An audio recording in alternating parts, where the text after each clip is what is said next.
Okey, Assalamualaikum warahmatullahi wabarakatuh. Okey, hari ini kita mulakan dengan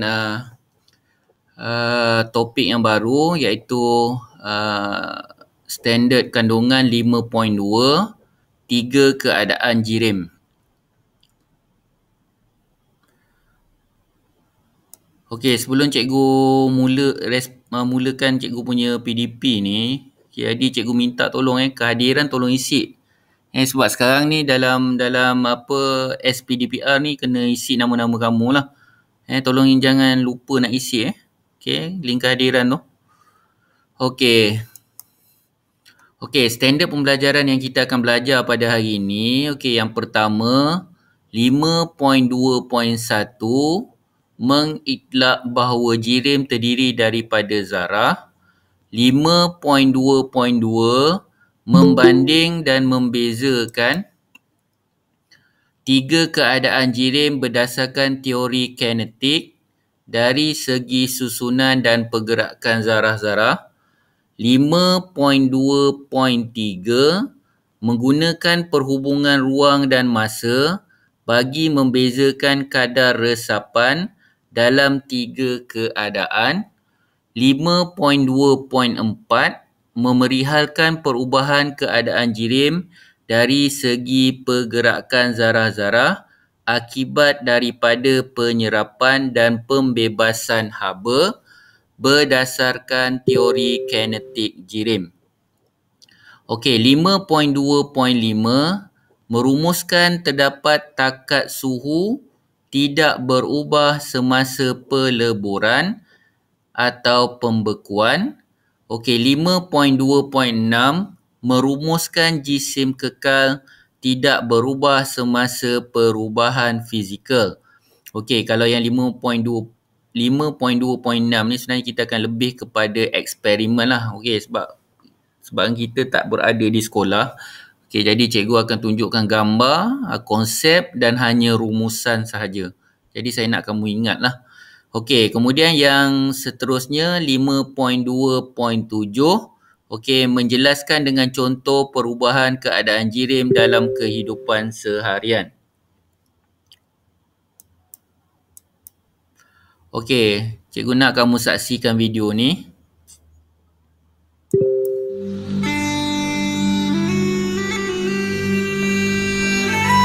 Boleh dengar suara tak? Respon kat dalam chat cikgu.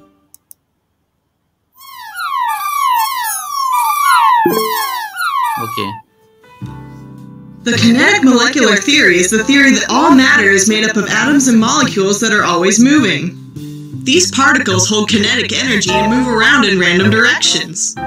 In higher temperatures, the particles have high energy, and in low temperatures, the particles have less energy. The more energy a particle has, the faster it will move.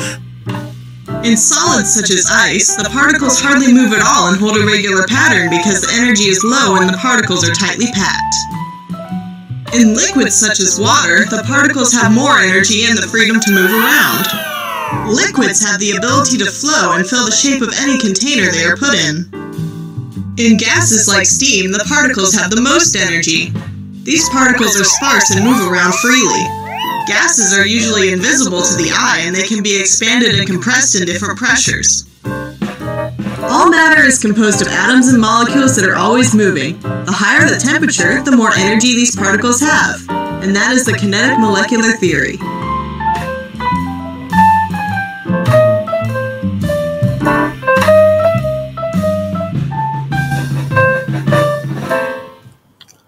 Okey, kamu dah saksikan video tu. Okey, video tu dalam bahasa Inggeris. Okey, jadi cikgu nak kamu respon 3 isi. Okey, dekat chat tu lah. Okey, apa yang kamu faham tentang video tu? Okey, 3 je isi. Lepas tu buat ayat mudah. Okey, boleh tulis kat chat. Cikgu nak 3 je isi. Apa yang kamu faham tentang video tu? Okey, cikgu rasa tak ada masalah kan walaupun dalam bahasa Inggeris kan? Ada masalah ke dalam bahasa Inggeris? Okey. Atau cikgu perlu main sekali lagi video ni? Boleh respon kat cikgu? Okey. Okey, saya nak 3 isi daripada video ni.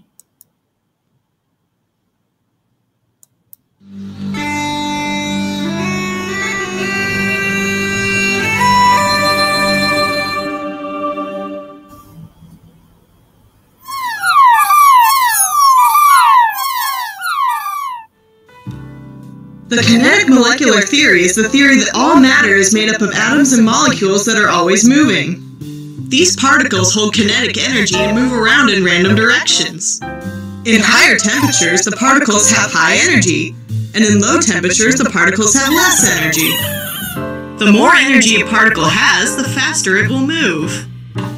In solids such as ice, the particles hardly move at all and hold a regular pattern because the energy is low and the particles are tightly packed. In liquids such as water, the particles have more energy and the freedom to move around. Liquids have the ability to flow and fill the shape of any container they are put in. In gases like steam, the particles have the most energy. These particles are sparse and move around freely. Gases are usually invisible to the eye and they can be expanded and compressed in different pressures. All matter is composed of atoms and molecules that are always moving. The higher the temperature, the more energy these particles have. And that is the kinetic molecular theory.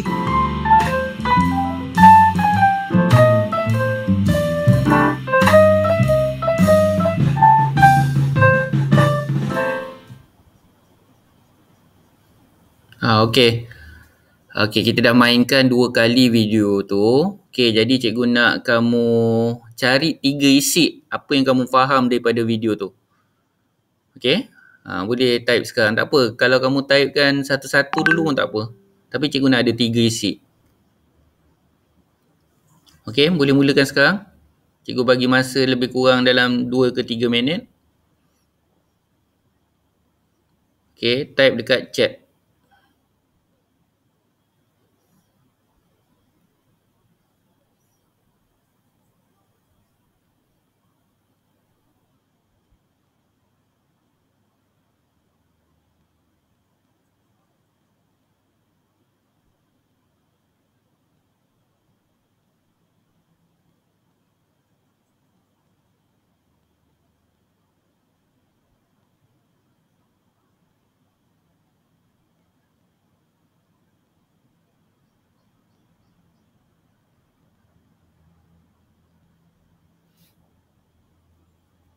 Okey? Boleh respon? Okey, apa yang kamu faham? Sekarang ni cikgu gunakan kaedah elemen merentasi kurikulum EMK. Jadi cikgu gunakan bahasa Inggeris tu dalam pengajaran cikgu lah.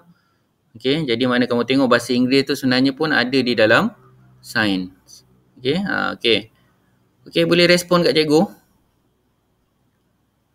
Kalau 3 banyak, 1 pun cukup. Respon cikgu 1.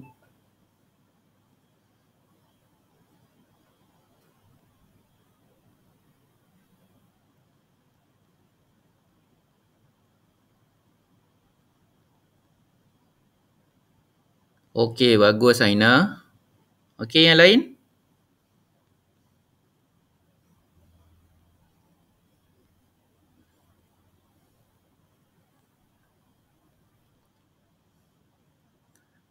Okey, kita ada kat sini.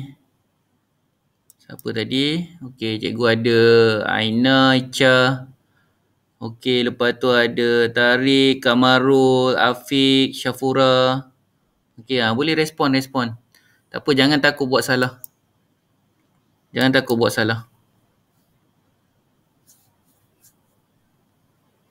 Okey, cikgu nak setiap orang respon.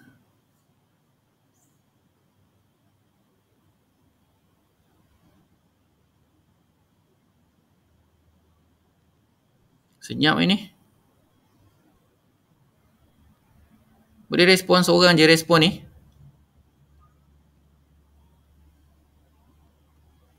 Okey, saya nak kamu tulis apa ayat yang ada dalam pemikiran kamu selepas kamu tengok video tu. Tak kisahlah apa ayat sekalipun. Okey, cikgu nak semua orang respon. Jangan senyap. Cepat.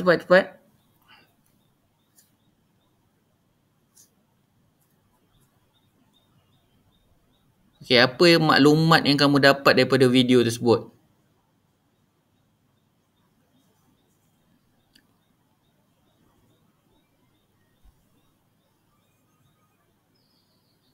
Okey, masa lama Okey, jadi cikgu rasa cikgu kena beritahu lah. Okey, sebenarnya apa yang video ni tunjuk ialah sebenarnya dia nak memperkenalkan satu ayat atau kata kunci yang paling penting yang kita kenali sebagai teori kinetik jirim. Okey, jadi nama kata kunci dia sebenarnya ialah teori kinetik jirim. Samalah juga dengan Aina bagi tahu tu, itu adalah daripada translate bahasa Inggeris iaitu teori kinetik molekular. Sebenarnya molecule. Okey. Tapi kita lebih kepada teori kinetik jirim. Okey, setakat ni boleh faham tak? Okey, apa yang cikgu nak cakap hari ni? Okey, kita sebenarnya dah berada di tema yang baru Okey, kita tak akan melihat lagi haiwan dan sebagainya, dia lebih kepada kimia sebenarnya. Kimia dan fizik. Okey, okey. Faham? Kata kunci kita ialah teori kinetik jirim.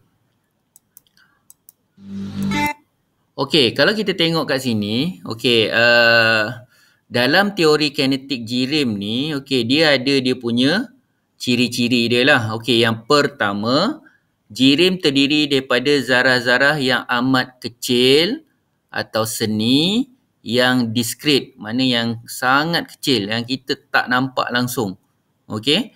Okey, kemudian yang kedua, zarah ini sentiasa bergetar atau bergerak secara rawak. Okey, kalau yang bergetar ni, okey, kita tengok ni gambar rajah yang cikgu gerakkan cursor ni. Okey, tengok kalau sejuk dia tak bergerak, okey. Kalau zero dia tak bergerak, tapi kalau suhu yang tinggi kita nampak dia punya zarah-zarah ni dia macam bergetar lah. Maknanya nampak ni dia macam kabur sikit. Dia kabur sikit, maknanya berlakunya getaran. Okey. Jadi kalau katakan dia dalam keadaan tetap sekalipun, okey, yang ini sebenarnya kalau kita tengok kat sini, ini adalah dalam bentuk cecair. Okey, cecair. Okey, jadi zarah-zarah tu sentiasa bergerak. Okey, yang ni kita belajar itu hari kan. Topik yang pertama tu. Okey, jirim memenuhi ruang. Okey, jadi kalau dia masuk kat kawasan ni, dia sentiasa melanggar dinding-dinding permukaan. Okey, kalau kita kecilkan ruang, okey, jadi dia akan semakin mampat. Okey, jirim-jirim zarah-zarah ni akan semakin mampat dan kurang bergerak. Okey. Okey, itu adalah maksud pergerakan dia. Okey, kalau bergetar ni dia lebih kepada pepejal. Okey, pepejal Okey, bergerak secara rawak ni, okey, dia lebih kepada cecair, okey, dan juga gas. Okey. Okey, kemudian yang seterusnya, zarah-zarah seni ini disebut sebagai atom atau molekul. Okey, yang ketiga, zarah-zarah saling berlanggaran antara satu sama lain dengan dinding bekas. Ni yang tengah ni. Okey, dia selalu langgar dinding bekas. Okey, kemudian yang terakhir sekali, kelajuan zarah bertambah apabila suhu jirim bertambah. Okey, jadi yang ini adalah konsep atau teori yang kita katakan sebagai teori kinetik jirim. Okey, faham setakat ni? Boleh respon kat cikgu, jangan senyap. Okey, boleh? Okey, kalau kamu nak faham, ini hukum bagi teori kinetik jirim. Yang ini bila kamu nak jawab, sebenarnya benda ni kita akan pakai. Kita akan gunakan. Okey. Okey, kalau macam contoh dia katakan, okey, kalau katakan cikgu kata, pepejal, kenapa pepejal tu tidak berubah bentuk? Okey, sebab apa? Dia tidak berubah bentuk. Yang pertama tadi, okey, zarah-zarah tersebut, okey, dia tidak bergerak secara rawak. Dia hanya bergetar. Okey, itu antara contoh lah kalau kita nak cerita pepejal. Lepas tu kita boleh kaitkan dengan apa tu? Suhu kan. Okey, suhu. Okey, sebab apa? Kurang tenaga. Jadi zarah-zarah tu dia banyak bergetar sahaja. Okey, jadi yang ni kamu kena ingat Sebab apa? Kalau perkaitan dia biasanya Dia akan tanya, first kali cikgu rasa kalau macam peringkat kamu ni, kamu akan boleh jawab asas aras 1 atau aras 2. Tapi bila masuk aras 3, 4, 5, dia akan gunakan maklumat yang ada pada teori kinetik jirim. Okey, kita tengok aktiviti-aktiviti atau zarah-zarah seni yang diskrit. Okey, jadi yang pertama ialah melarutkan hablokalium pemagnat ke dalam air. Okey, ingat. Okey, bila sebut kalium pemagnat ni, kamu ingat kalium pemagnat ni kalau dalam bahasa Inggeris kita panggil potassium permanganate. Okey, jadi maknanya yang dia berwarna, warna apa ni? Boleh respon kat cikgu? Cikgu tak nak sebut lah sebab ini macam slow sikit. Warna apa ni yang cikgu nak tunjuk kat sini? Warna apa? Kalium pemagnat kita warna apa?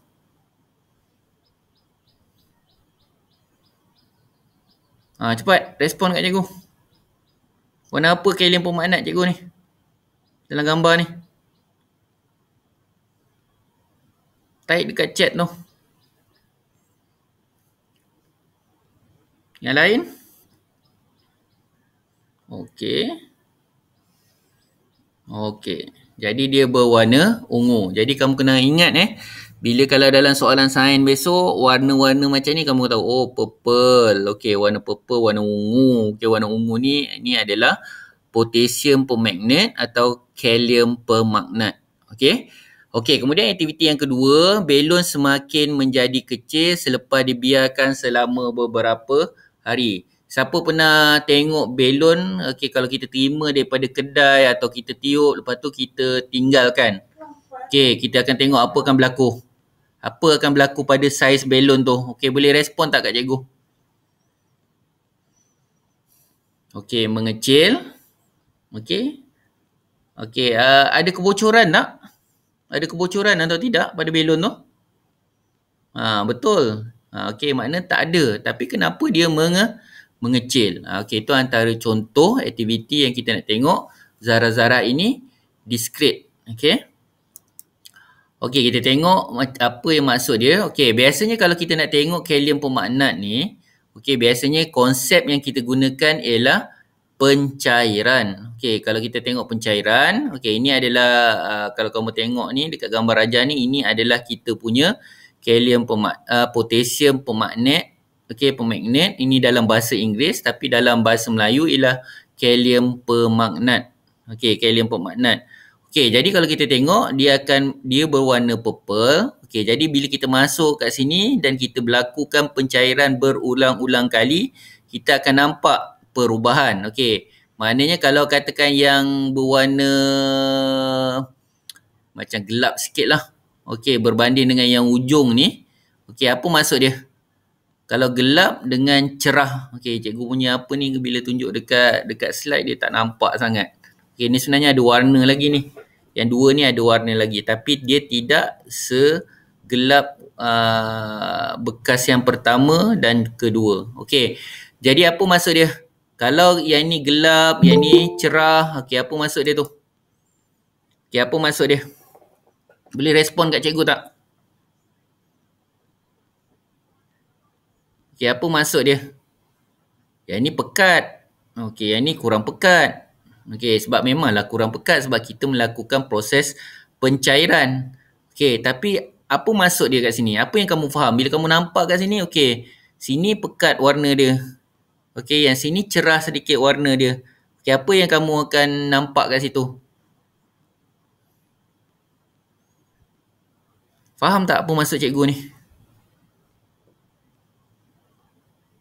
Kamu faham tak apa yang cikgu nak sampaikan ni? Kenapa dekat yang pekat tu, apa maksud dia? Warna yang sangat pekat tu. Gelap. Kalau yang warna cerah tu, apa maksud dia? Apa maksud dia? Boleh respon kat cikgu?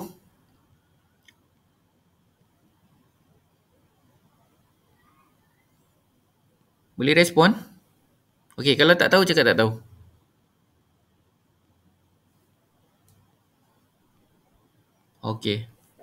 Aina je, yang lain? Kalau kita tengok kat sini, macam contoh, kalau kita tengok kat sini, yang warna gelap ni, maknanya kalau kita tengok bilangan zarah-zarah kalium pemagnat tu sangat banyak berbanding yang cerah ni. Okey, yang ni sebenarnya cerah, ada warna sedikit. Bila paparkan dalam slide, dia tak nampak. Okey, faham tak tu? Okey, yang ni mana yang gelap ni, mana bilangan zarah-zarahnya lebih banyak. Yang hujung ni dia cerah sedikit, mana bilangan zarah-zarah tu berkurang. Okey, itu adalah daripada segi pemahaman okey, melalui pemerhatian. Okey, faham? Jelas? Okey?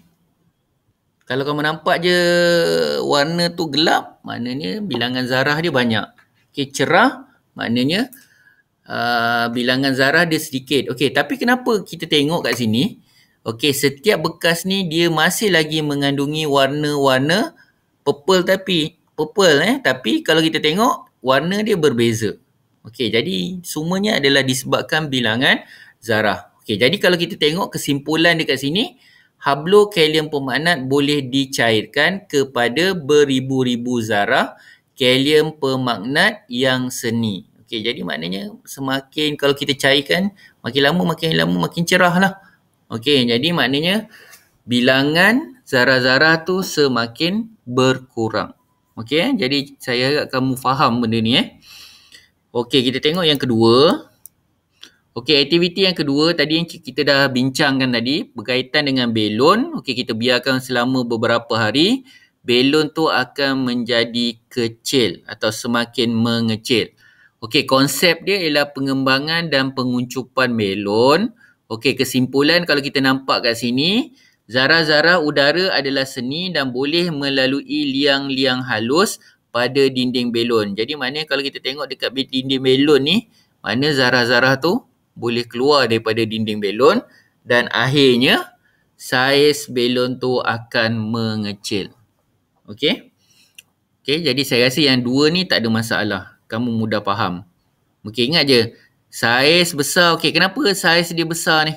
Belon ni saiz dia besar. Kita tak katakan bilangan zarah-zarah udara tu banyak. Kenapa belon zarah ni jadi kecil? Okey, belon ni jadi kecil sebab bilangan zarah-zarah dia sedikit. Okey, faham tak ni? Okey, tadi konsep warna. Okey, ni kita konsep saiz. Okey, jadi faham? Okey, jadi ia mematuhi hukum teori kinetik Jirem. Okey, yang pertama. Okey, jelas? Okey, faham tak? Okey. Yang lain faham tak ni?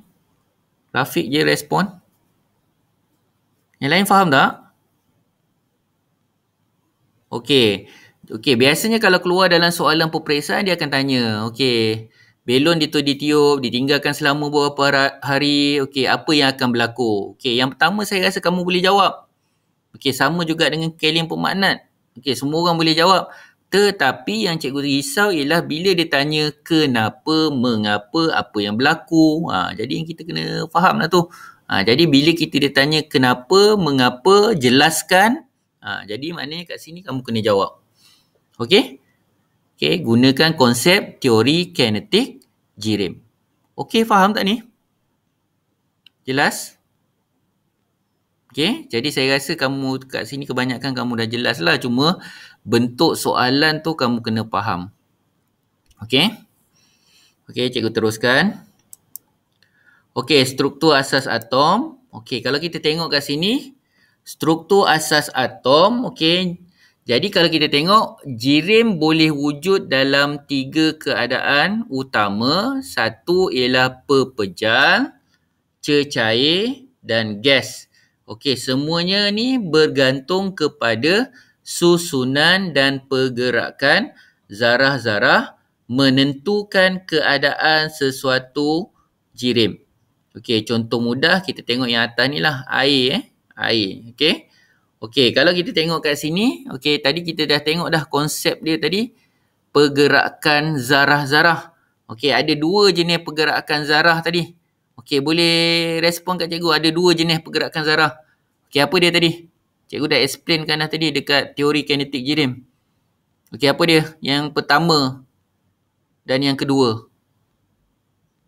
Kan ada cikgu cerita pasal pepejal tadi, ada cikgu cerita pasal gas. Okey, apa hukum apa jenis pergerakan zarah-zarah tu? Okey, boleh respon kat chat.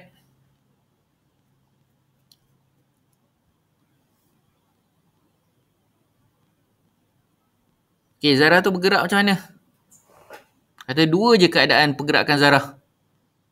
Okey, apa? Yang pertama, kalau dalam keadaan pepejal dia mesti apa? Keadaan zarah tu. Kita pergi pepejal dulu. Okey, respon dekat chat cepat.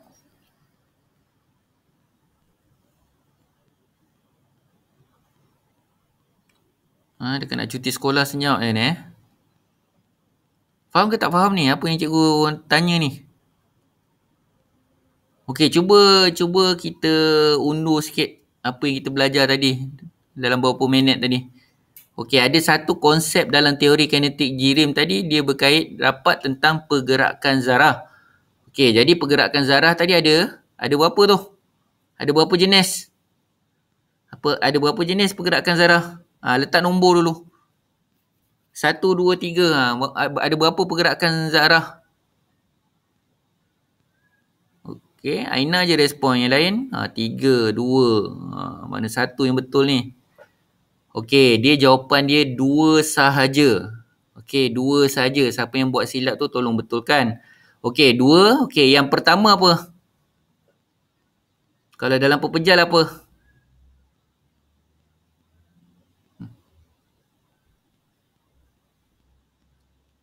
Okey, kalau dalam pepejal, zarah-zarah itu bergetar. Okey. Okey, kemudian yang kedua, kalau dia berada dalam bentuk cecair atau gas, okey, dia bergerak secara rawak. Okey, itu adalah pergerakan bagi zarah. Okey, faham? Jelas? Jadi jawapan-jawapan yang kamu kena ceritakan mesti berkait rapat pergerakan tu bergetar. Okey, biasanya kalau dalam silibus yang lama dulu dia panggil bergetar di atas paksinya sendiri. Maknanya dia bergetar pada tempatnya sendiri. Okey, jelas ni? Okey. Okey, jadi ni adalah perbandingan antara pepejal cecair dengan gas. Okey, kalau kamu tengok kat sini sendiri, okey. Okey, apa yang gambar-gambar yang pertama ni kamu nampak apa dia sebenarnya zarah-zarah ni buat ni? Apa zarah-zarah ni tengah buat? Dia tengah bergerak, betul? Okey, cara gerakan dia ialah yang pepejal ni cara gerakan dia apa? Okey, ni nampak tak? Nampak tak dekat kamu punya slide tu ada benda bergerak pada pepejal ni? Okey. Jadi dia akan bergetar je. Dia tidak bergerak bebas. Okey, jadi takut orang kalau dalam bentuk pepejal tu, macam contoh kalau bila kita beli kerusi lah dekat perabot, okey, dekat kedai perabot, okey, kita suka pattern macam ni. Tiba-tiba kita sampai kat rumah, okey, bentuk dia lain dah pula. Jadi tak betul lah tu. Biasanya kalau yang bentuk pepejal ni, dia hanya bergetar sahaja. Okey, jelas ni? Okey, kita tengok konsep pepejal. Okey, bentuk dia tetap, jisim isi padu, okey. Okey, jadi jisim dia tetap, isi padu dia tetap, ketumpatan tinggi, okey, keras lah. Kalau ketumpatan tinggi ni dia macam konsep kalau kita tengok daripada segi pemerhatian, dia keras, okey. Keboleh mampatan, tidak boleh dimampatkan, okey, sebab dia dah padat kan, bergetar, dah penuh zarah-zarah dekat situ. Okey, jadi kita nak mampat dia agak sukar. Okey, kemudian ruang di antara zarah-zarah sangat kecil. Okey, kita tengok ni, ruang dia tak ada langsung ruang antara satu zarah ke satu zarah yang lain. Okey, kemudian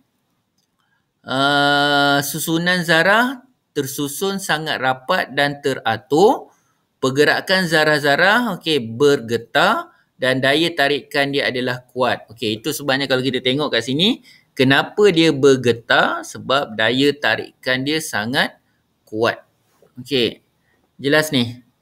Faham? Okey, itu adalah pepejal. Okey, kalau cecair, okey, jadi kita tengok ni. Kalau cikgu nak tanya dekat kamu lah, kenapa cecair ni keadaan dia macam ni je bentuk dia, dia tak bergerak langsung. Tapi gas ni dia bergerak jauh. Okey, agak-agak apa yang berlaku? Kita dah tengok dah tadi dalam video awal tadi. Apa sebenarnya berlaku tu? Yang ni pula tak bergerak sangat. Okey, apa beza antara dua ni? Sebenarnya apa yang menyebabkan dia bergerak? Boleh respon kat cikgu? Zarah-zarah ni bergerak sebab apa?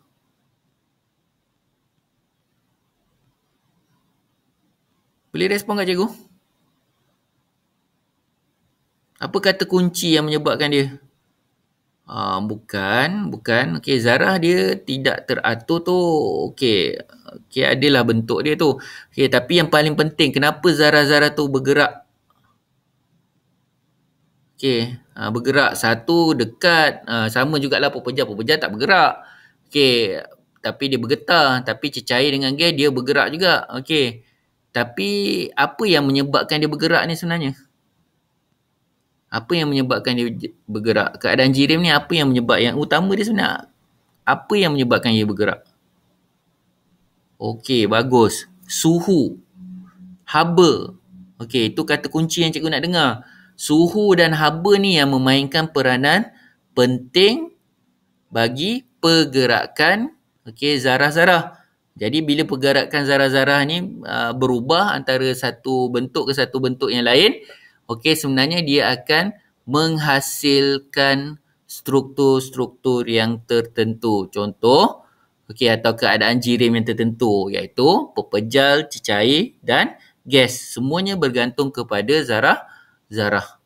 Zarah-zarah ni pula bergantung kepada suhu haba. Jelas tak ni konsep ni? Jelas? Okey tak? Kalau cikgu tanya pepejal ni suhu dia tinggi ke suhu dia rendah?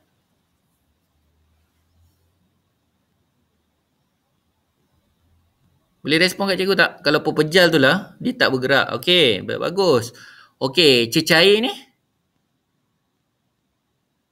Dia dah berubah bentuk daripada pepejal. Macam mana keadaan suhu dia? Okey, sederhana. Bagus. Okey, kalau gas ni?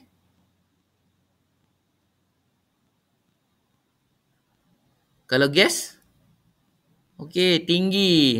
Bagus. Sebab apa? Dia banyak tenaga. Okey, jadi cikgu harap kamu faham lah. Okey, jadi kalau kita tengok sini, cecair, bentuk mengikut bentuk bekas yang diisi. Okey, ingat je, kalau cecair ni, kalau kita tuang ke dalam cawan, dia bentuk cawan. Kalau kita tuang dalam bentuk botol, dia akan bentuk botol. Okey, kalau kita tuang dalam Tupperware, dia akan jadi bentuk Tupperware. Okey, sebab dia bergantung kepada bentuk bekas. Okey, jisim dia tetap, isi padu dia tetap, ketumpatan dia sederhana, kebolehmampatan dia sukar dimampatkan, ruang di antara zarah-zarah sederhana, susunan zarah-zarah tersusun rapat tetapi tidak teratur, pergerakan zarah-zarah menggelungsur dan berlanggar antara satu sama lain, dan daya tarikan zarah-zarah adalah lemah. Sebab apa dah kenapa dia lemah? Sebab apa tadi? Dia dah terima haba. Haba dah ada terima sedikit, jadi mana ikatan tu telah diputuskan. Bagi gas pula, sama juga mengikut bentuk bekas yang diisi. Jisim tidak tetap. Isi padu dia mengikut isi padu bekas. Ketumpatan dia rendah, boleh dimampatkan. Sangat besar daripada ruang-ruang dia, ruang antara zarah. Nampak ni ruang antara zarah dia sangat besar. Berjauhan di antara satu sama lain. Kenapa dia berjauhan? Sebab dia mempunyai tenaga yang banyak. Pergerakan zarah-zarah bebas bergerak secara rawak dan berlanggar antara satu sama lain lah. Memanglah sebab tenaga yang banyak. Dan daya tarikan antara zarah-zarah adalah sangat lemah. Jadi yang ini mesti kamu faham. Keadaan jirim ni. Apa ciri-ciri bagi pepejal, apa ciri-ciri bagi cecair, apa ciri-ciri bagi gas. Okey, jadi ini adalah yang kita nak fokuskan. Sebab apa, yang ni biasanya memang akan ditanya dalam soalan. Okey. Okey, macam yang cikgu sebutkan tadilah. Okey. Okey, kadar resapan dalam 3 keadaan jirim. Okey, resap maknanya kalau kita tengok gambar ni, yang pertama ni pergerakan dia, okey, yang warna macam coklat sikit ni atau merun ni, dia akan pergi ke bahagian kelabu. Kelabu ni pula pergi kepada bahagian merun. Okey, nampak tu? Okey, gambar tu macam bergerak je kan, tapi kalau kamu tengok betul, perhatikan betul-betul tadi, merun tu kat atas, okey, yang kelabu tu kat bawah. Okey, tiba-tiba dia bercampur antara satu sama lain. Okey, nampak tak? Okey, nampak tak? Okey, boleh respon kat cikgu tak melalui gambar ni? Kenapa kelabu tu boleh naik ke atas, yang merun tu, zarah-zarah merun tu boleh turun ke bawah? Kenapa agaknya? Apa kata kunci yang paling penting kita boleh nampak kat sini? Boleh respon kat cikgu? Tadi dia berasingan. Okey, betul, cikgu setuju. Suhu yang tinggi. Okey, tapi kurang tepat lah. Tapi yang paling baik sekali, sebab konsep kita sekarang ni ialah resapan. Okey, cikgu setuju. Suhu dia sangat tinggi. Okey, tapi kenapa dia boleh bercampur? Kenapa dia boleh bercampur? Okey. Okey, siapa pernah masak air gula?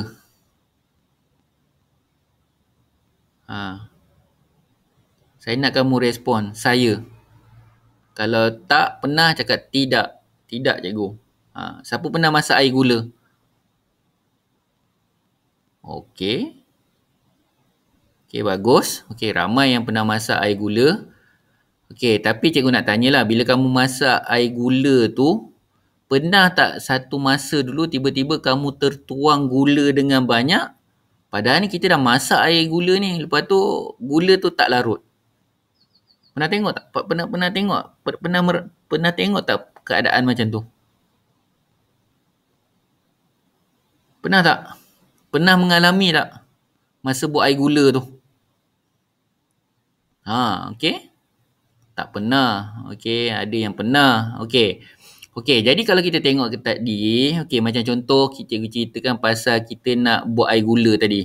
Okey, kita dah masuk gula banyak-banyak dalam air tu, akhirnya bila kita larutkan, okey, ada lebihan gula juga lagi. Okey, jadi maksud dia apa yang kat sini? Kalau kita nak tengok ialah ruang tu dah penuh. Ruang yang ada dalam air tu dah penuh.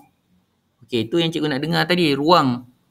Okey, jadi itu sebabnya gula ni dia tak boleh masuk ke dalam air. Jadi dia akan tinggallah lebihan. Okey, faham tak ni? Jadi kata kunci dia ialah ruang. Okey, ruang antara zarah-zarah. Okey, faham? Jadi kalau larutan tu, kalau dia dah pekat ni biasanya kita panggil dia tepu lah. Okey, tepu. Kita letaklah apa sekalipun benda yang lain, dia tidak akan larut. Okey, yang benda yang kita nak letakkan gula tadi, dia tak akan boleh larut dalam air tersebut. Okey, faham? Jelas tak ni? Okey, itu adalah konsep resapan. Okey, faham? Jelas tak ni? Jadi kata kunci dia ialah kalau dia tak boleh larut, maknanya ruang dah tak ada. Maknanya kalau dia boleh larut, maknanya adanya ruang kat situ. Okey, faktor-faktor lain pergerakan tu semua ada lah. Tapi yang paling kata kunci dia sebenarnya adalah ruang antara zarah-zarah. Okey, kita pergi tengok pada kadar resapan. Okey, dia ada 3 jenis bentuk. Okey, resapan ni kalau daripada segi istilah dia ialah pergerakan zarah-zarah jirim dari kawasan berkepekatan zarah yang tinggi, maknanya yang tinggi tadi, ke kawasan kepekatan zarah yang rendah. Okey, ini macam contoh konsep pencairan tadi lah. Okey. Kalau yang pekat tu dah tak boleh buat apa, tapi dia boleh pergi ke tempat yang cair. Kenapa? Cair tadi, ruang dia banyak. Okey, kalau kita masukkan pula kadar resapan, okey, dia bergantung kepada jarak di antara zarah-zarah dan kekuatan daya tarikan antara zarah-zarah. Jadi tambahan yang baru kadar resapan selain daripada jarak di antara zarah-zarah ni, bila kita sebut jarak antara zarah-zarah, maknanya itu bermaksud dia ialah ruang antara zarah-zarah. Okey, dan tambah satu lagi ialah kekuatan daya antara zarah-zarah. Okey, kemudian yang ketiga, kadar resapan lebih cepat berlaku dalam gas diikuti oleh cecair kemudian diakhiri dengan pepejal. Okey, kenapa gas ni lebih cepat kadar resapan ni? Boleh respon kat cikgu tak? Berbanding daripada cecair dengan pepejal. Kenapa? Kita dah belajar konsep tadi, ada dua je sebenarnya konsep tadi. Okey, apa dia? Yang pertama tadi apa? Kenapa gas dipilih? Mempunyai kadar resapan yang lebih baik berbanding cecair dengan pepejal. Okey, boleh respon dalam chat.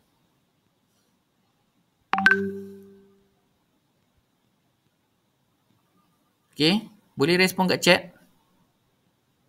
Kenapa gas dipilih? Bukannya cecair, bukannya pepejal. Okey, dari konsep kadar resapan tu. Dekat gas ni lebih tinggi. Berbanding dengan cecair dengan pepejal. Okey, kenapa agaknya? Sekarang ni konsep ni, okey, kalau kamu tak nak jawab, okey. Kenapa orang masa musim COVID ni, okey, musim COVID ni orang semua kena pakai mask? Kenapa?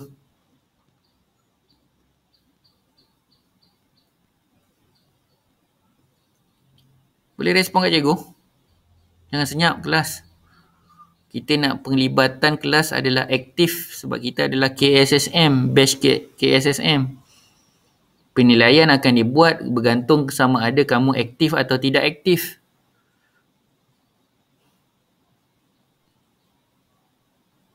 Okey, soalan yang pertama tadi, asal cikgu cakap kenapa gas dipilih? Kadar resapan dia lebih baik, okey, lebih cepat, lebih tinggi berbanding dengan cecair dengan pepejal. Okey, kalau tak faham konsep tu, okey, cikgu nak tanya, okey, kenapa kita kena pakai mask masa musim COVID ni?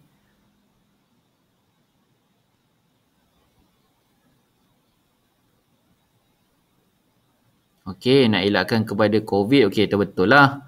Okey, cuba buka lagi minda, jauh buka lagi. Buka pemikiran kita lagi. Okey. Okey, betul tu. Safura, bukan cikgu kata salah. Tapi kenapa COVID tu berada di mana-mana?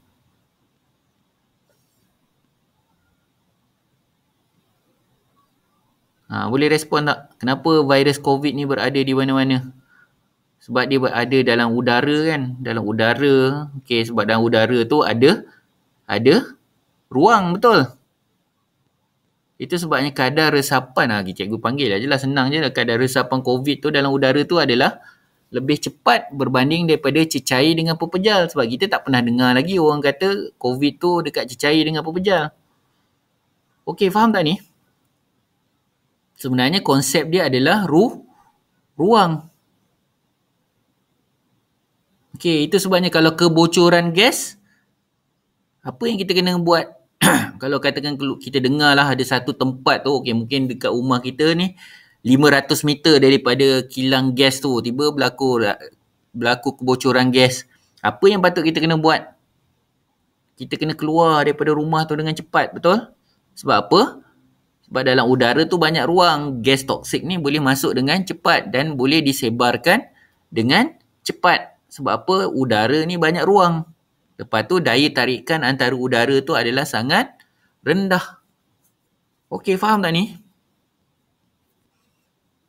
Okey, jadi itu yang cikgu sebut tadi, kilang tu semua adalah kebat tu sebenarnya. Supaya kamu faham perkaitan antara kadar resapan tadi. Okey, jadi kata kunci dia mesti ruang atau jarak antara zarah-zarah. Tu benda yang sinonim lah, sama. Dan satu lagi ialah kekuatan daya antara zarah-zarah. Okey, jadi kalau nak berlakunya resapan tu, dia mesti sebut dua kata kunci. Satu, ruang antara zarah atau jarak antara zarah. Dan satu lagi, daya tarikan. Jadi daya tarikan kalau nak berlakunya resapan tu, mesti daya tarikan dia adalah sangat rendah. Tidak kuat. Okey, bila tidak kuat, dia akan terputus antara satu sama lain, ada ruang. Okey.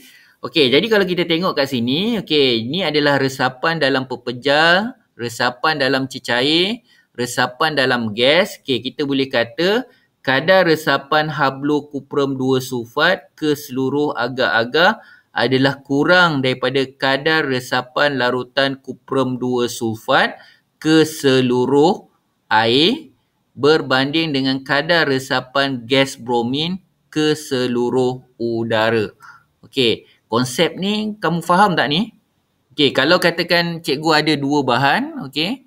Satu dalam bentuk pepejal, okey, span. Lepas tu cikgu ada kalium permagnat tadi atau hablokuprum 2 sulfat tu. Okey. Dia merebak dengan cepat tak kalau dalam keadaan pepejal tu?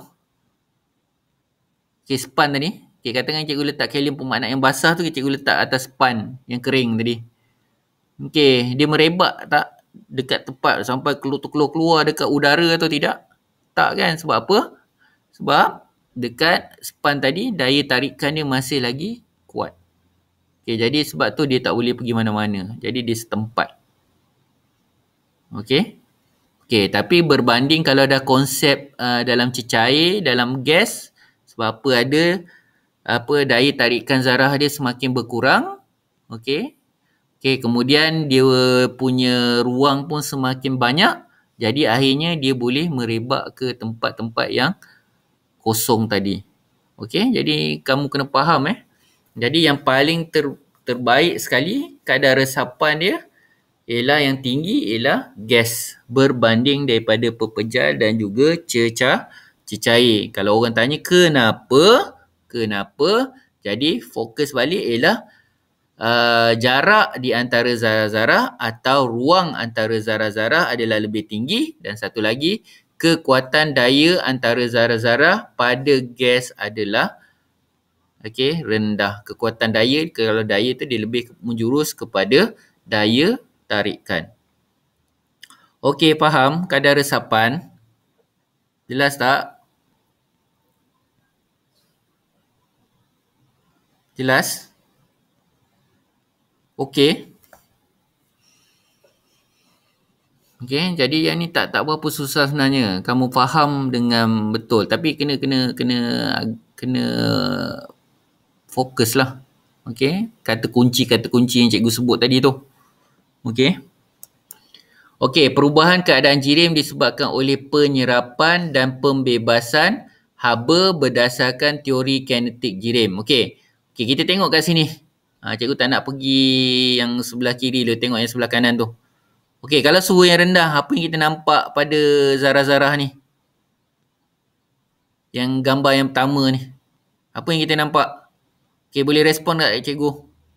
Apa yang berlaku pada zarah-zarah tu? Daripada segi pergerakan dia. Kalau suhu tu rendah. Respon kat cikgu?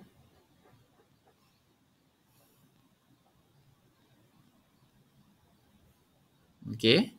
Bergetar, zarah-zarah tu bergerak secara perlahan. Okey. Okey, jadi kamu faham Okey, tapi berbanding kalau tiba-tiba suhu yang tinggi ni, apa perbezaan antara pergerakan zarah kat sini dengan yang pertama tadi? Yang tengah-tengah ni cikgu tak nak ambil lah. Kenapa?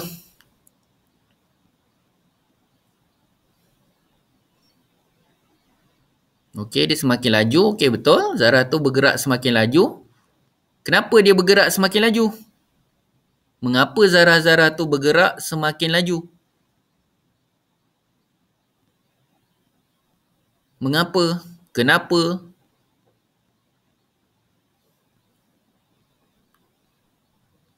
Okey, banyak tenaga. Okey, suhu semakin tinggi. Betul, bagus cikgu tunjuk, setuju. Okey, Kamaru pun betul. Banyak tenaga. Tenaga apa yang diambil, diserap oleh zarah-zarah ni, Kamaru? Tenaga apa yang diserap? Menyebabkan dia tak senang duduk dah ni, zarah-zarah ni. Tenaga apa yang diserap oleh zarah-zarah ni? Boleh respon kat cikgu?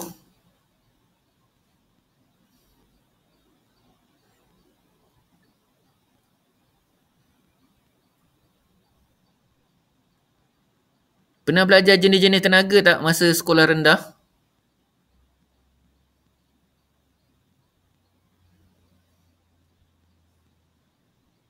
Okey, jadi kalau kita tengok kat sini, okey, jadi tenaga yang diambil ialah tenaga haba. Faham tu? Sebab suhu tadilah.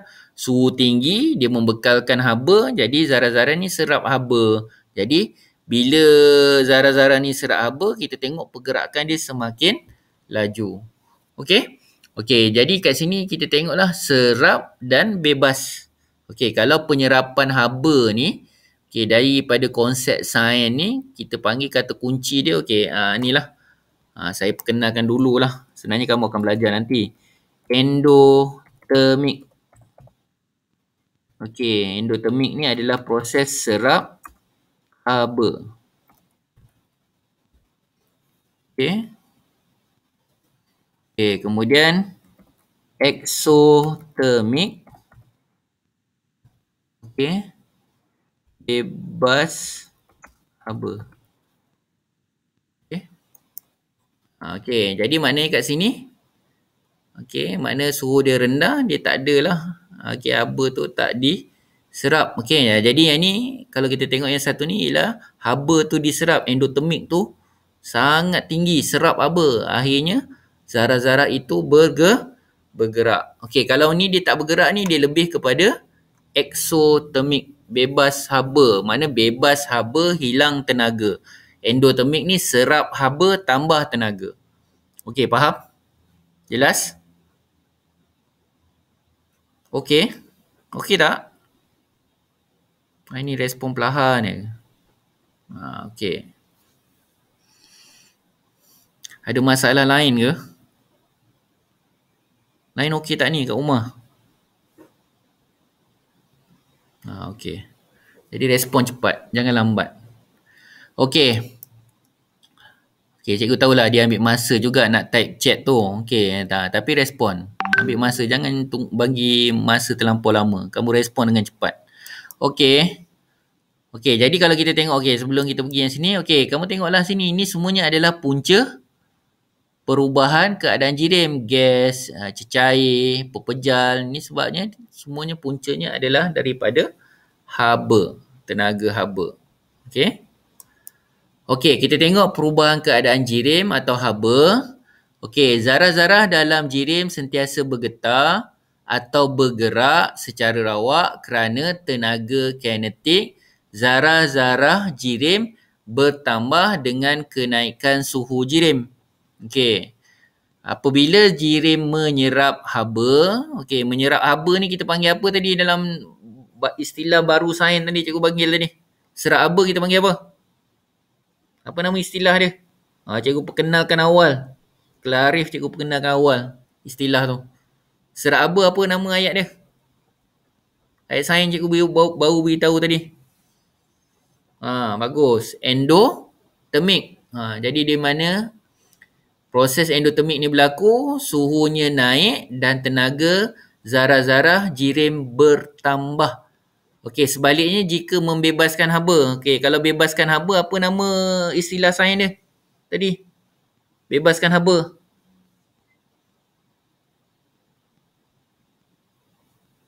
Take note endotermik, eksotermik tak ada cikgu, tak ada dalam nota. Tapi cikgu perkenalkan awal supaya kamu faham.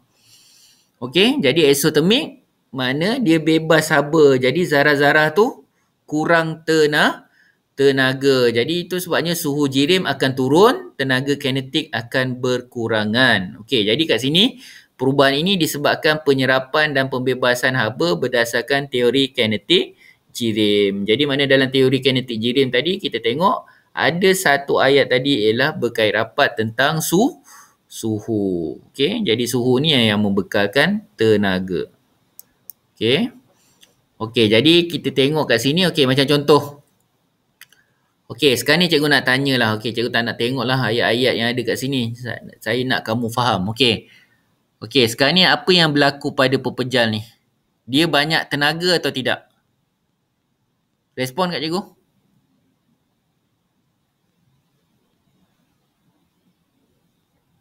Banyak tenaga atau tidak? Okey.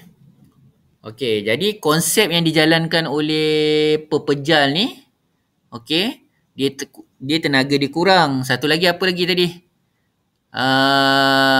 Dia punya ruang antara zarah ni jauh ke dekat pepejal? Okey, jadi kalau dekat maksudnya daya tarikan dia tu masih lagi kuat. Okey? Okey, jadi kalau kita tengok kat sini tiba-tiba okey, dia serap haba. Okey, dia akan serap haba. Jadi apa akan berlaku yang pertama sekali bila serap haba? Apa jadi pada tenaga pada zarah-zarah tersebut? Okey, dia jadi tinggi ke jadi rendah kalau dia serap haba? Okey, tenaga bertambah. Okey, bagus. Okey. Okey, bila tenaga bertambah, okey, bayangkan, cuba bayangkan. Sekarang tadi dia rapat. Dia menjalankan proses apa ni zarah-zarah ni? Zarah-zarah pepejal ni menjalankan proses apa? Pergerakan dia jenis apa? Respon cepat. Okey, bergetar. Okey, bergetar dia bila serap haba ni, bergetar dia semakin tinggi ke semakin rendah?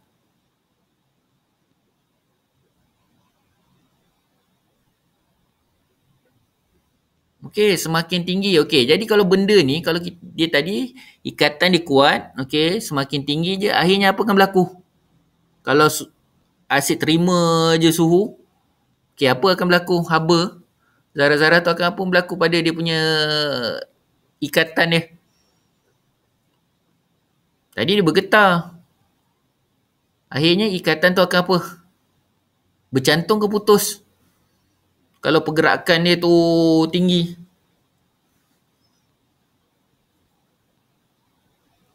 Okey, kalau putus, okey, apa akan dihasilkan sifat-sifat baru dia? Ada ruang ke atau tak ada ruang? Tadi mula dia tak ada ruang. Bila zarah-zarah tu dah putus, ada ruang ke tak ada ruang? Okey, ada ruang. Okey, bagus. Jadi bila dah ada je ruang, dia berubah kepada bentuk cecair. Okey, faham tak ni? Cikgu tak nak pergi laju-laju. Faham tak? Okey, bagus. Okey, jadi cikgu nak tanya, berbanding tenaga zarah pepejal dengan zarah cecair, yang mana yang lebih tinggi? Pepejal ke cecair? Tenaga pergerakan zarah tu. Pepejal ke cecair? Okey, jadi cecair lebih tinggi. Okey, sekarang ni cikgu tambah lagi haba pada cecair. Okey, jadi apa? Dia dah bergerak dah secara rawak. Okey, apa akan berlaku lagi? Apa akan berlaku? Pergerakan zarah-zarah tu. Apa akan berlaku? Bila dia terima lagi haba. Apa akan berlaku pada pergerakan dia? Pergerakan zarah-zarah tu. Okey, kelajuan. Okey, Syafura nanti lain kali jangan tulis ayat kelajuan bertambah. Okey, cikgu nak kamu tulis nanti kelajuan zarah-zarah semakin bertambah. Okey, itu kata kunci yang terbaik lah. Sebab kalau kita cakap kelajuan bertambah ni, kita macam ceritakan perbuatan dia saja, tapi kita tak tahu subjek itu apa sebenarnya. Okey, Syafura, jangan buat kesilapan lagi. Okey, jangan amalkan. Kalau boleh, kalau tulis ayat tu ayat penuh. Okey? Okey, jadi maknanya bila dah berlakunya bertambahan tenaga kat sini, akhirnya pergerakan zarah-zarah tu semakin meningkat. Okey, jadi maknanya kat sini apa ni? Tenaga dia tinggi tak? Okey, dia menjalankan proses apa ni? Gas ni menjalankan proses apa ni? Endotermik ke eksotermik? Menjadikan tenaga dia banyak. Ya, okey Afiq, apa dia? Apa soalan dia tu? Type kat chat.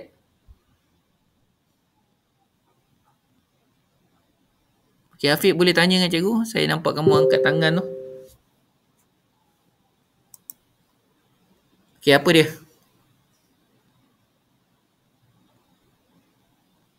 Okey, betul, bagus. Maknanya dia menjalankan proses Okey, tak apa. Okey, cikgu ingat tadi kamu angkat tangan tu nak tanya soalan. Okey, jadi endotermik. Mana dalam keadaan gas ni, dia adalah endotermik, menyerap je haba. Jadi ada je tenaga, zarah-zarah bergerak.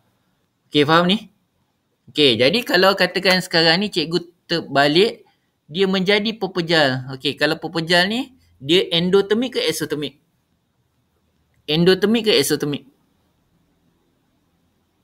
Serak haba ke bebas haba? Kalau pepejal. Betul. Eksotermik ni maksud dia buang haba. Buang haba, jadi tak ada tenaga. Itu sebab dia bergetar. Okey, faham tak konsep ni? Perubahan jirim ni? Okey, kat sinilah yang dikatakan konsep penyerapan dan pembebasan haba. Okey, jelas? Jelas atau tidak? Okey, jadi cikgu nak kamu fokus setiap fakta yang cikgu sebut tadi tu. Satu persatu cikgu dah sebut tadi. Okey, apa yang cikgu cakap tadi? Pergerakan zarah-zarah, lepas tu ada ruang, lepas tu ada eksotermik, ada endotermik, okey, serap haba, bebas haba, okey, daya tarikan. Ni kata-kata kunci yang kamu kena terangkan bila keluar dalam soalan. Okey Okey? Cepat. Ada kelas tak lepas ni? Pukul apa? Okey, boleh respon kat cikgu tak? Cikgu agak lewat sikit lah. Cikgu ada masalah tadi. Okey, kelas kamu yang seterusnya pukul apa?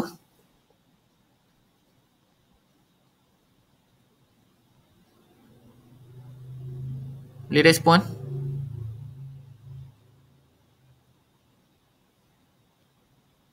Ada kelas tak lepas ni? Pukul 10.30. Kalau ikutkan 10.30 kan? Ada kelas pukul 10.30? Ya, kelas apa tu, Tarik?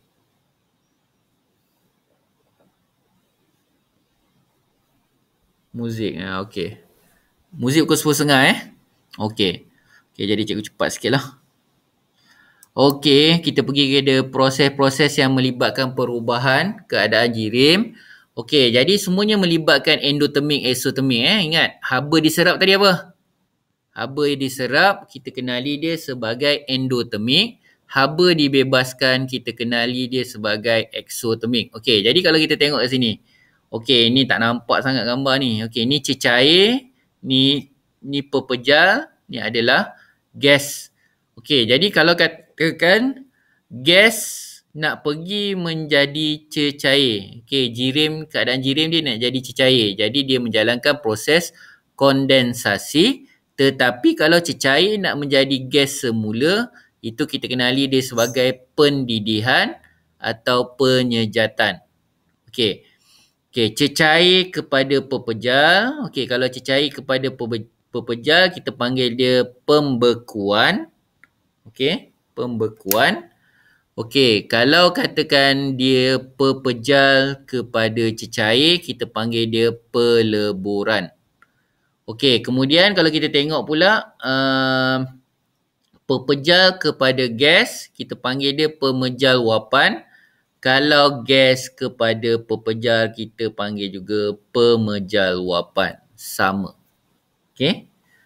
Jadi konsep dia kalau kamu tengok kat sini sebenarnya semua yang cikgu terangkan tadi. Okey. Haba, pergerakan zarah-zarah, semuanya adalah sama kat situ. Okey. Kita tengok yang pertama dan kedua ni. Okey, pertama yang kedua, 1 dan 2 ni ialah pemejal wapan. Okey, kalau kita tengok pemejal wapan ni, semua kalau kita tengok ni apa dia kata kunci dia? Pemejawapan ialah perubahan fizikal yang mana pepejal bertukar menjadi gas pada takat lebur. Okey, apabila jirim melebur, zarah-zarah yang bergetar dalam pepejal ditukar menjadi zarah-zarah yang bergerak secara rawak, bebas dalam gas. Okey, kemudian kita tengok yang seterusnya, pemejawapan juga berlaku perubahan fizikal. Okey, mana gas bertukar menjadi pepejal pada takat beku. Okey, apabila jirim membeku, zarah-zarah akan bergerak secara rawak, bebas dalam gas, bertukar menjadi zarah-zarah yang bergetar dalam pepejal. Jadi cikgu tak nak, sebenarnya saya tak nak kamu hafal kat sini. Okey, ingat konsep awal yang kita belajar tadi. Kita kena terangkan apa tadi?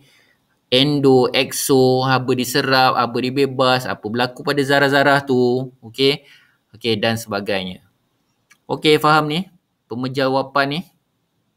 Okey, pemejawapan ni dia direct, dia tak ada jadi cecair. Dia terus gas, terus pergi pepejal. Atau pepejal terus jadi gas. Okey? Okey, itu adalah pemejawapan. Okey, penyejatan pendidihan. Okey, penyejatan, kita tengok kat sini, penyejatan. Okey, pendidihan. Okey, yang sini. Okey, yang ini adalah melibatkan cecair.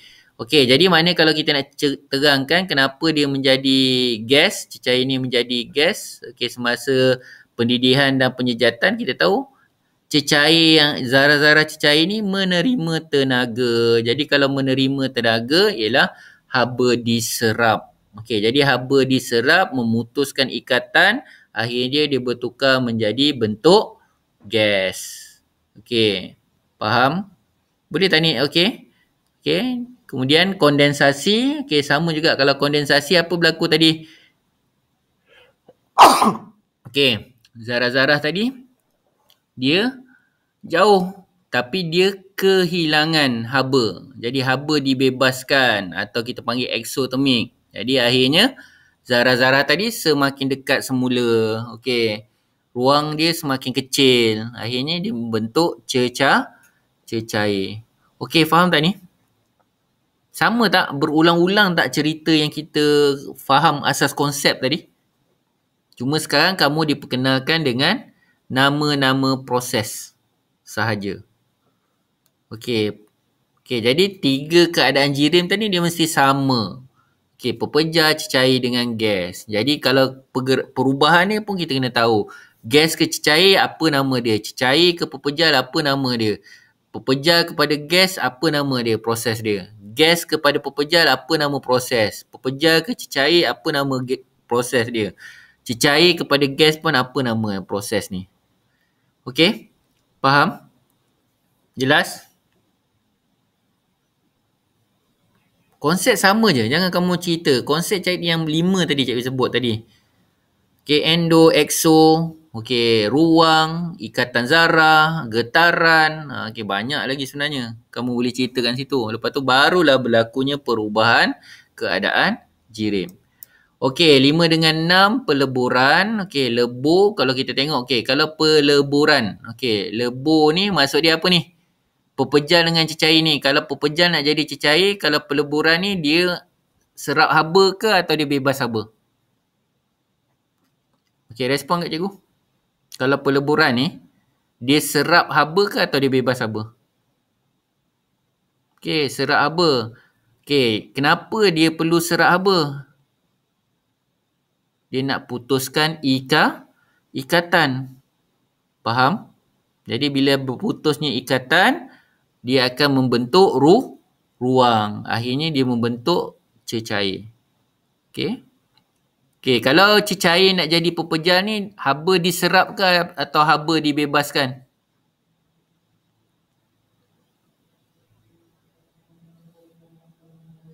Okey, endo ke exo? Haba diserap ke atau haba dibebaskan? Kalau daripada cecair nak menjadi pepejal. Respon? Okey, haba dibebaskan. Okey, jadi haba dibebaskan. Jadi ingat je, bila haba dibebaskan, dia akan mula membentuk ikatan. Okey, jadi cikgu harap kamu faham Okey, perubahan suhu semasa peleburan, pembekuan dan pendidihan. Okey, kalau kita tengok kat sini, proses-proses tadi, semasa peleburan, suhu tidak berubah. Mana suhu tu tetap. Okey, ketika mencapai takat lebur, walaupun haba diserap oleh pepejal. Okey, jadi dia tidak akan berubah. Mana kalau katakan mana peleburan tu tadi, okey, kita tak pernah dengar dia serap haba, tiba-tiba kita tengok dia punya takat lebur tu semakin berubah. Okey, tak berubah, dia akan jadi tetap. Okey, sebab apa? Suatu jirim tu mempunyai takat lebur dia tersendiri. Okey. Okey, kemudian tenaga haba digunakan untuk mengatasi daya tarikan di antara zarah-zarah pepejal dan menambah ruang antara zarah-zarah semasa pepejal bertukar menjadi cecair. Sekali lagi, kita tengok apa dia punya kata kunci dia. Daya tarikan, ruang, okey, haba diserap. Okey, cuma yang kata kunci yang sekarang kita tengok, kalau katakan peleburan tu pada suatu bahan atau larutan apa-apa sekalipun, dia mesti mempunyai takat lebur yang tetap. Itu sebabnya kalau katakan cikgu nak katakan, okey, kalau takat lebur bagi kayu arang dengan emas, dua-dua adalah berbeza. Okey, itu maksudnya nilai lebur tu berbeza antara satu sama lain.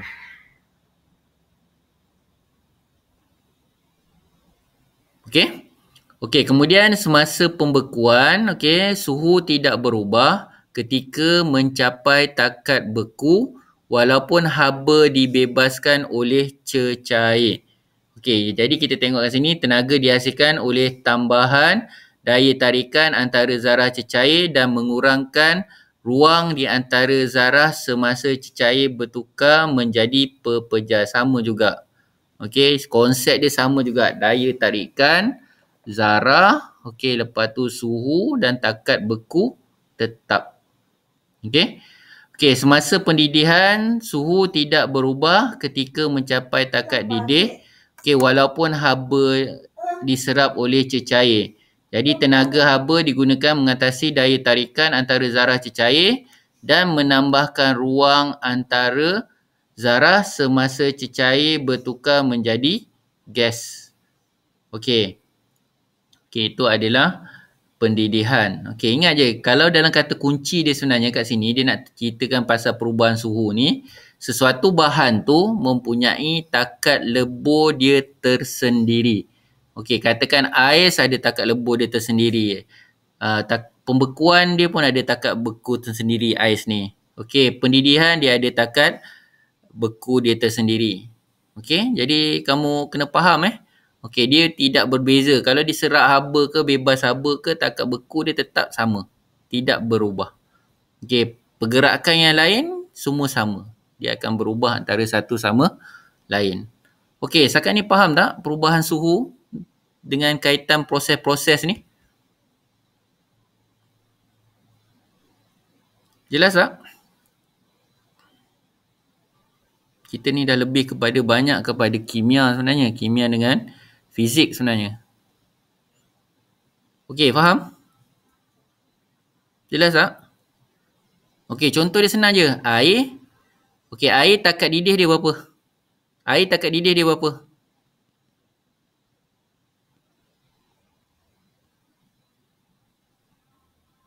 Air takat didih dia berapa? Dah belajar masa sekolah rendah kan? Takat didih air. 100. Okey, betul. Cikgu setuju. Okey, jadi kalau katakan dia nak jadi gas, okey, dia mesti capai 100 baru dia boleh berubah menjadi gas. Lebih kurang macam tu lah. Faham tak ni? Okey, kalau cikgu tanya takat beku air berapa? Berapa nilai dia?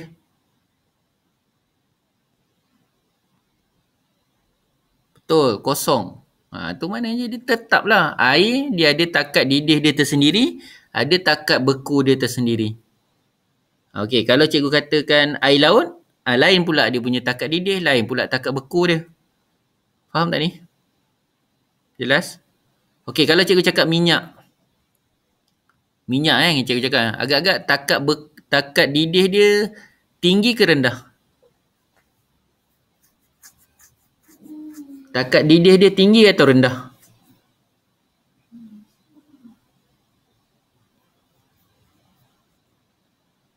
Rendah. Okey, lagi.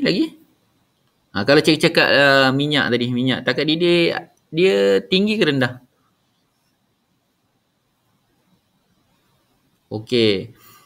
Jawapan dia mesti tinggi. Lebih tinggilah daripada air, betul.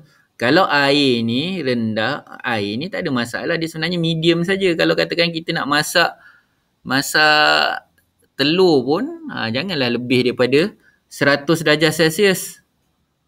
Faham tu? Telur tu pun boleh masak. Tapi apa yang akan berlaku kalau kita biarkan lama-lama? Air tu semua akan berubah menjadi gas. Macam minyak, takat didih dia adalah lebih tinggi lagi. Dia taklah 100, dia mungkin 150, okay, 200 atau 300. Itu sebabnya kita menggoreng ikan tu, minyak tu akan jadi tetap. Okey, faham tak ni? Okey tak?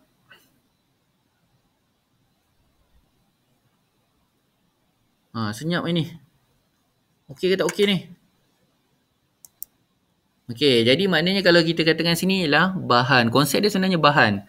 Bahan nak menentukan sesuatu benda tu berlakunya proses peleburan, pembekuan, pendidihan. Semuanya adalah takat didih atau takat lebur yang tertentu. Jadi bahan yang tertentu. Minyak lain, air lain, kalau petrol pula lain. Dia tidak semuanya sama. Okey? Okey, jadi cikgu harap kamu jelas Okey, perubahan keadaan jirin dalam kehidupan seharian. Okey.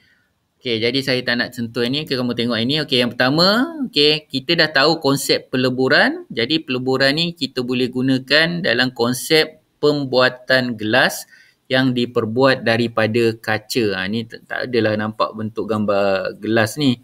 Okey, sebenarnya kaca tu tak dipotong lagi. Okey, ni dia macam nak bentuk bekas macam botol apa ni? Silinder dasar bulat. Okey, macam tu lah. Okey, jadi sebenarnya kalau cawan tu dia lebih bentuk cawan lah. Okey, jadi kita gunakan konsep peleburan. Okey, yang lain pembekuan. Okey, kita tengok. Okey, penghasilan kiub-kiub ais cecair berubah menjadi pepejal. Okey, nampak? Okey, jadi senanglah konsep tu kita boleh gunakan.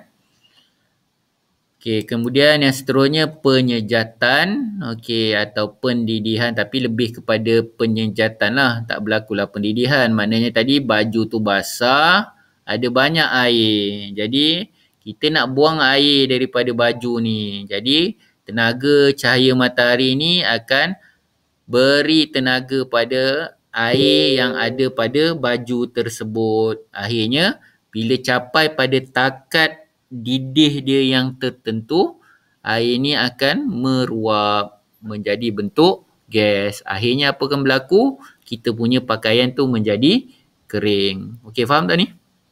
Jelas? Okey, itu penyejatan. Okey, kita tengok pendidihan. Penyediaan air minuman. Okey, cecair kepada gas. Okey, nampak tu? Air tu mendidih. Okey, jadi kita tak boleh lah kalau katakan kalau sebagai seorang yang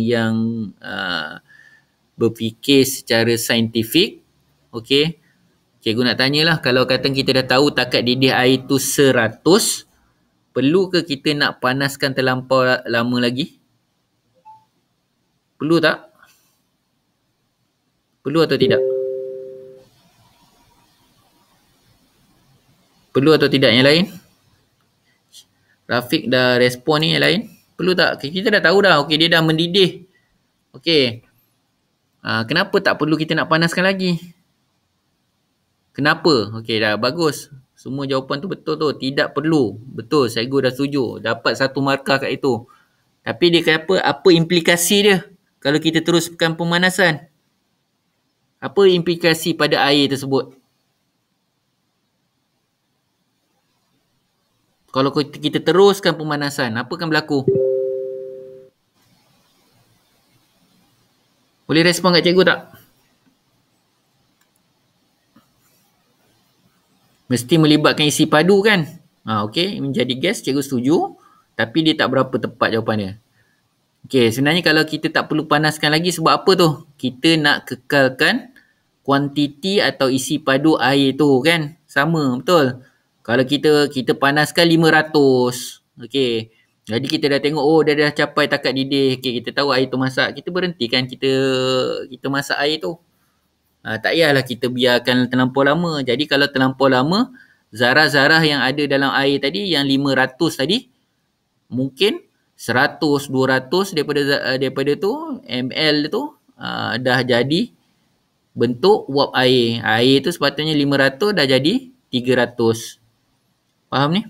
Kuantiti air tu akan berkurangan. Kita nak air panas banyak, tapi jadi sikit. Sebab apa? Kita biarkan terlampau lama.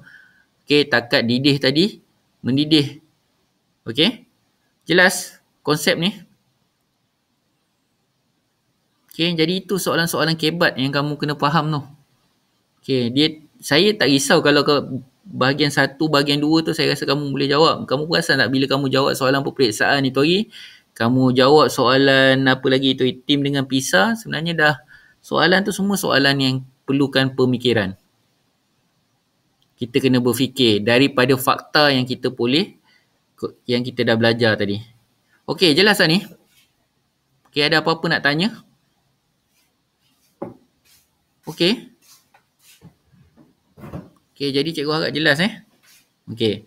Okey, kita tengok yang seterusnya. Kondensasi. Okey, nampak ni? Okey, apa kamu nampak tu?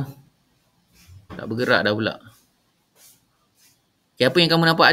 Nampak tak gambar berubah pada gelas tu? Nampak tak? Ada perubahan tak? Dekat cikgu punya slide ni nampak? Okey, apa yang kamu nampak tu? Macam ada wap terbentuk di dinding gelas ni, betul? Wap. Okey, ini yang kita panggil dia kondensasi. Akhirnya bila terlampau lama, akhirnya air ni akan jatuh. Okey. Jadi bentuk cecair luar. Dia sebenarnya bukan dalam cawan ni. Sebenarnya udara yang ada di sekeliling gelas ni. Okey, gelas ni telah berubah daripada gas menjadi cecair. Jadi jangan konsep kamu kata pula daripada dalam cawan ni. Bukan. Dia sebenarnya adalah udara kat luar ni. Okey, faham? Udara tadi gas. Tapi bila ada ais tadi, ais tu merendahkan suhu dia. Okey, makna dia apa? Ais tadi serap suhu udara tadi. Okey, jadi bentuk keadaan jirim tadi telah berubah jadi gas kepada cecair. Okey, faham? Okey, itu kondensasi. Okey, kemudian pemejal wapan.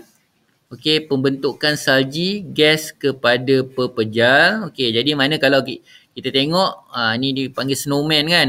Kalau masa waktu musim salji tu kita akan tengok bentuk tu akan kekal, dia tidak akan cair. Okey, pemejawapan. Okey, pemejawapan yang seterusnya ialah penggunaan ais kering atau ubat gegat menjadi wasap putih. Okey, ni antara contoh lah. Okey, jadi kita tengok uap, dia tak ada langsung jadi cecair. Letak dalam ni bekas daripada pepejal terus jadi gas. Okey. Okey, itu antara contoh-contoh aplikasi dalam kehidupan seharian.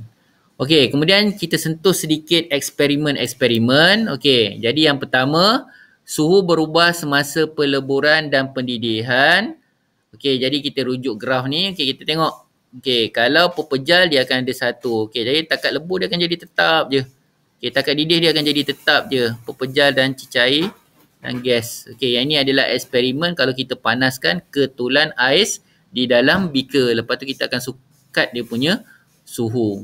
Jadi mana kita boleh tengok kesimpulan dekat sini, suhu tidak berubah semasa peleburan dan pendidihan air. Okey, eksperimen yang seterusnya, perubahan jisim semasa ais bertukar menjadi air. Okey, cikgu letak ais kat sini. Lepas tu cikgu biarkan lama. Okey, mula cikgu timbang ais tu berapa. Okey, lepas tu cikgu biarkan Air dia serap haba ais tu, air ni menjadi cecair atau air. Okey, jadi kita tengok tak ada perubahan daripada segi pergerakan atau jisim pada ais kepada air. Tetap sama. Jadi kita boleh kata kat sini ialah kesimpulannya, jisim bahan tidak berubah semasa ais melebur menjadi air. Dia cuma berubah apa tu? Kuantiti dia tetap tapi cuma berubah daripada sifat fizikal sahaja. Okey? Okey, faham eksperimen ni? Kita tak buat eksperimen lah. Kita cuma terangkan eksperimen tu je. Okey Okey, kita pergi kepada yang seterusnya.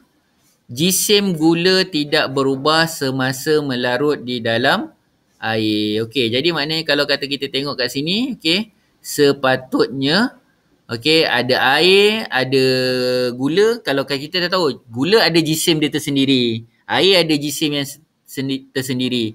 Okey, secara logik dia, kalau katakan cikgu ada dua bahan yang mempunyai jisim dia tersendiri, kalau dicampurkan, jisim itu bertambah atau tidak? Bertambah atau tidak? Secara logik dia lah.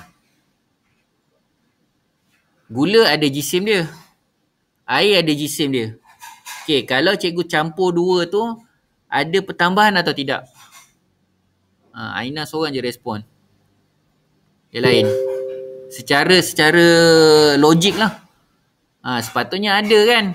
Tapi bila kita buat eksperimen tu, okey, kenapa gula tu, okey, bila kita tambah gula pada air tu, kita tengok jisim bahan tu tidak berubah walaupun pepejal tu larut. Okey, kenapa agaknya? Air tadi ada apa sebenarnya? Kalau okey, itu kebat tu. Kenapa air tu dia tidak bertambah daripada segi jisimnya selepas diletakkan gula? Kenapa agaknya? Boleh respon tak kat cikgu? Dalam air ada apa?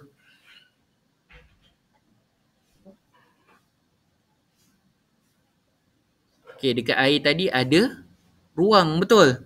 Ingat tadi konsep kadar resapan tadi? Kadar resapan. Okey, itu sebabnya jisim itu tidak berubah. Okey, jisim larutan tadi tidak berubah. Okey, faham tak ni? Sebab air tu ada ruang. Itu sebab gula tadi boleh larut. Okey, faham? Okey. Okey, kalau logik akal, oh ya. Tapi bila kita buat eksperimen, oh bukan rupanya. Okey. Okey, kita pergi kepada yang seterusnya. Okey, perubahan jisim semasa pengembangan pepejal. Okey, katakan cikgu ada berbola logam ni, cikgu panaskan. Okey, lepas tu cikgu masukkan ke dalam dia punya ruang tu. Okey, dah tak boleh masuk. Sebab apa? Berbola logam tu dah mengembang. Okey, jadi kita boleh kata kat sini, masa kuncup dan kembang, kalau kita timbang, jisim dia tetap akan sama. Tidak berubah. Cuma yang berubah adalah bentuk fizikal sahaja. Okey, jelas tak ni? Okey. Kenapa dia mengembang? Zarah tu serap haba, betul? Jadi bila serap haba, dia putus ikatan. Bila putus ikatan, okey, jadi zarah-zarah tu bergerak sedikit. Dalam pepejal ni dia bergerak sedikit. Okey, jadi makna dah ada ruang. Jadi itu menyebabkan berbola logam tu mengembang. Okey, tapi panas tu kena berterusan lah sebab dia berbola ni, logam tu selagi dia tak capai takat didih dia, dia tak akan berubah bentuk kepada cecair. Faham tak ni? Faham tak? Dia hanya kembang je, lepas tu dia kembali pada asal. Okey? Okey, jadi maknanya kalau kita tengok kat sini, bentuk dia kembang, bentuk dia tidak kembang, kedua-dua jisim tu tetap sama. Kalau soalan kebat tanya kenapa pula sama, sebab kan dia dah panas. Okey, jadi jawapan dia pemanasan tu tidak berlaku secara berterusan dan kita tidak capai takat didih pada berbola logam tersebut. Mana katakan berbola logam ni ikatan dia sangat kuat. Okey, jadi mungkin suhu dia 1000, bangsa ni tak panaskan sampai 1000 darjah Celsius. Dia tak boleh menjadi cecair logam. Okey, itu sebab dia kembali kepada bentuk asal. Okey, faham dah ni? Okey, jadi saya harap kamu faham Okey, nampak simple tapi sebenarnya banyak penerangan atau kata kunci yang kamu kena ingat. Okey, penilaian. Okey. Cikgu rasa dekat waktu nak habis, cikgu akan masukkan soalan ni. Nanti kamu salin dalam buku SC2. Okey, saya rasa dah tak sempat dah sebab kamu ada kelas yang seterusnya. Okey, jadi ini adalah soalan yang pertama. Okey, 3 keadaan jirim bagi air. Okey, cikgu cuba jawab yang P tu apa? Cikgu nak ambil sampel je dulu. P tu apa? Keadaan jirim kita mesti apa? Okey, P tu apa kat ni? Boleh respon kat cikgu? Last. P tu apa? Keadaan jirim ni bentuk apa tu?